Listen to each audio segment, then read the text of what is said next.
নমস্কার বন্ধুরা, সবরা kitchen family ব্লগে তোমাদের সবাইকে স্বাগত জানাই। বন্ধুরা, তোমরা কেমন আছো? আশা করি তোমরা ভালো আছো। আমিও খুব ভালো আছি। তো একটু বেলা থেকে ব্লগটা শুরু করলাম। আজকে সোমবার, মিঠাইয়ের আজকে স্কুল ছুটি, মিঠাইয়ের রবিবার সোমবার ছুটি। তো বেলাতেই ভাত বসিয়েছি, সব রান্না আমার ওদিকে হয়ে গেছে। ভাতটাই আজকে লাস্টে বসালাম, অন্যদিন ভাতটা আগে বসাই।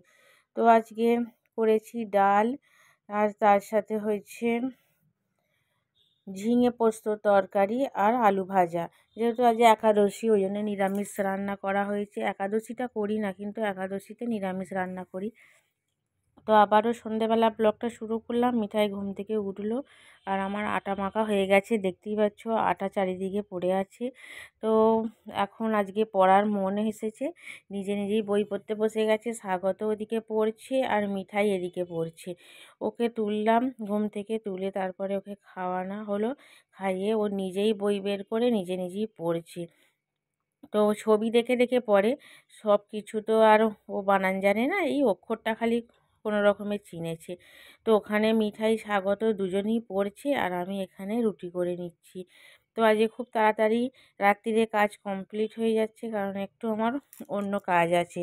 সেই কারণে সকাল করে রুটিটা চাপিয়ে দিলাম। আর একটু টিভি দেখবো, তার সাথে অন্যান্য কাজকর্ম সব তো থাকেই, তোমরা তো সকলেই জানো একটা বাড়িতে কত রকমের কাজ থেকে থাকে। তো যাই হোক, রুটিটা আমার হয়ে এসেছে আর কয়েকটা মাত্র রয়েছে। তো রুটিটা নামিয়ে এখন চা বসিয়ে দিয়েছি। তোমার দাদাভাই আজকে এসেছে একবার বাড়িতে, চলে যাবে এক্ষুনি। তো সেই কারণেই চাটা বসালাম। আর রুটি করলে যা গ্যাসের অবস্থা হয় তোমরা তো জানো।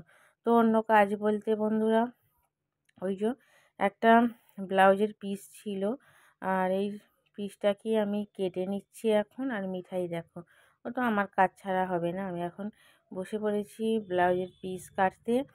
আর আমি আর দোকানে কিছু কিনতে যাই না, স্বাগতই কিনে এনে দেয়, মাপটা বলে দিই, ওই কিনে এনে দেয়। তো বিবাহবার্ষিক আমাদের সামনেই, তোমাদের আগেও বলেছি।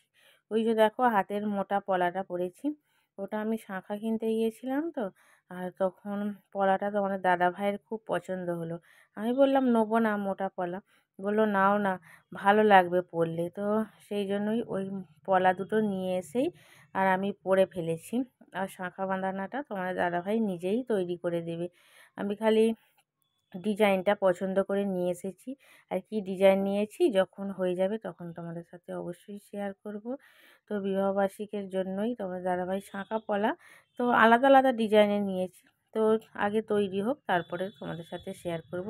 আর যে শাড়িটা কিনেছিলাম, তো সেটারই ব্লাউজ পিসটা বানাবো। তো বন্ধুরা, আজকের ব্লগটা এখানেই শেষ করছি। বাই।